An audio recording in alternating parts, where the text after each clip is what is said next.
पवनचे पप्पा मी काय ऐकलं माहितीये का? काय?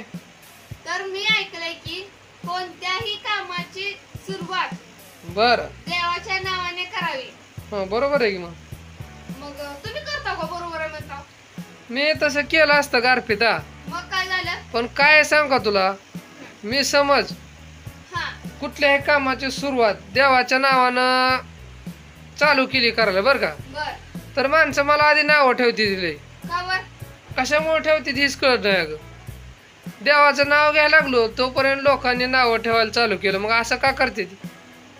अहो पवनचे पप्पा हा. कसं असतं माहितीये का तुम्हाला? बर कसं असतं? एखादी चांगली गोष्ट व्हायचं म्हणजे तर हा आधी वाईट पण व्हावं लागतं, पुन्हा चांगलं होत असतं. बरोबर आहे. असं कुठंच नाही की देवानं सगळं सुख एकालाच दिले. असं कुठंच नाही. तुम्हाला कुठं जाऊन बघायचं तिथे जाऊन बघा. बरोबर आहे गारपिता. एक तर का होईना दुःख चढ उतार असतोच हो. खरंय खरंय खरंय गार. त्याच्यामुळे नेहमी हा देवाचं नाव घ्यायचं. बर बर बर. आधी जर घेत नसला तुम्ही हा तरी आता इथून पुढे देवाचं नाव घ्यायचं, एवढंच लक्षात ठेवा तुम्ही. बर तसं करू आता. कायम देवाच्या नावाने सुरुवात करायची. सकाळी उठल्या उठल्या वर देवाचं नाव घ्यायचं, आंघोळ करून देवपूजा करायची. हा हा बर बर. लगे वाकडं तिकडे तोड करू नका. काय झालं आता? तुमचं त्या देवाचं तर अजिबात पटत नाही. असली कसली दुश्मनी आहे का काय तुमची? काय झालं पण असं? वरणच भांडण करून आला होता का काय? अगं पण काय झालं? काय म्हण लगेच तोंड वाकडं तिकडे होते देवाचं नाव घेतलं की. कशाला वाकडं तिकडं होतं तेव्हा? तसं करत जाऊ नका. तसं नाही बघा अर्पिता करत. तसं नाही का? नाही नाही तसं नाही. बर नाही ना करत तुम्ही? नाही नाही तसं कसं करेल मी? मग तुमच्या आवडीचे एका देवाचं नाव घेऊन दाखवा. आता नाव काय देव म्हणल्यावर नावच झाले की ग. म्हणजे तुम्ही तसं करताय म्हणायचं. तसं कसं करेल? वाकडच जावताय प्रत्येक गोष्टीला. पण असं काय म्हणत नाही पडदिशी. मी या देवाचं नाव घेतलं बघ अर्पिता. या पडदिशी नाव देवाचं आहे का? काय सगळं देव एकच आहे ते की, बरोबर का?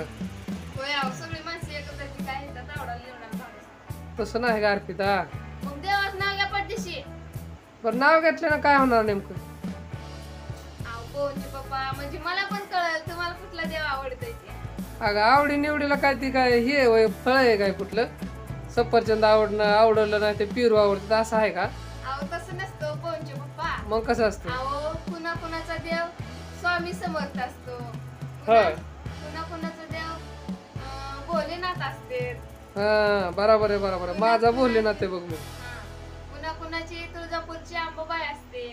कुणाची रोकडे असते. कुणाचा खंडोबा असतो. माझा तर का नाही माझे सद्गुरू आहेत. आणि कुणाचे म्हणजे बरेचसे असे देव असते बर का. मग ते देव एखादा तर देव आवडीचा असतो, म्हणजे आपला स्वतःचा देव असतो एखादा. बर मग ती माणसं काय करते माहिती का, त्या देवाचं नाव घेतात कामाच्या सुरुवातीच्या आधी. बरेचसे लोक स्वामी समर्थाचा स्टेटस ठेवतात बघा. देवाचे स्टेटस ठेवतात का नाही? ठेवतात की खरं आहे. तसंच असतं. मग ते तसं तुम्ही कुणाचा स्टेटस ठेवणार मी हे विचारते तुम्हाला. तर बघा मित्रांनो, मी तर महादेवाचा स्टेटस ठेवतो. तुम्ही कशाचा ठेवता कमेंटद्वारे सांगा मला, आणि अर्पिताला पण सांगा आणि कमेंट मध्ये लिहा हर हर महादेव. खरं का अर्पिता? खरं. आणखी काय मग अर्पिता आता? तर मित्रांनो एक गोष्ट लक्षात घ्या तुम्ही. ह्यांचा आवडता देव बर का, म्हणजे असा भेदभाव वगैरे काय नाही बर का. पण तरी सुद्धा म्हणजे पहिल्यापासून मी माहेरी होते तेव्हापासून